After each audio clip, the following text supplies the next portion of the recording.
Alasan pengantin pria kabur di Surabaya tinggalkan Yayang jelang pernikahan hingga digantikan sepupu. Terungkap alasan pengantin pria di Surabaya, Jawa Timur, kabur jelang pernikahan. Kisah Yayang, pengantin wanita viral di media sosial ditinggal calon suami kabur jelang resepsi pernikahan hingga digantikan sepupu.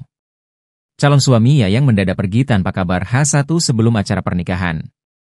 Padahal semua undangan telah tersebar dan gedung serta catering sudah tersedia. Tak ingin mengecewakan tamu undangan, posisi mempelai pria pun akhirnya digantikan oleh sepupunya itu. Berdasarkan pengakuan sepupu, Wahyu Yogie lewat TikTok miliknya Wahyu Yogie, calon mempelai pria kabur diduga karena telah menghamili wanita lain. Di sini saya jadi peran pengganti sepupu nikah tanpa mempelai pria kabur karena menghamili orang, ujarnya. Diceritakan Wahyu, awalnya ia datang ke gedung tersebut adalah untuk jadi penerima tamu di pernikahan sepupunya. Namun ia terpaksa mengenakan busana pengantin pria agar prosesi pernikahan sepupunya yakni Yayang bisa berjalan lancar. Dari rumah niat jadi terima tamu. Keluar lift suruh ganti baju jadi pengganti mempelai pria, ungkap Wahyu. Meski demikian, Wahyu dan Yayang berhasil tetap berjalan anggun dengan suasana bahagia saat memasuki gedung pelaminan.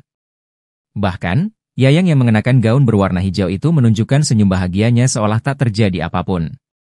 Sementara, Wahyu tanpa berpakaian rapi bak pengantin pria bersanding dengan pengantin wanita di acara pernikahan. Raut wajah Wahyu Yogie terlihat bahagia pun dengan sang mempelai wanita.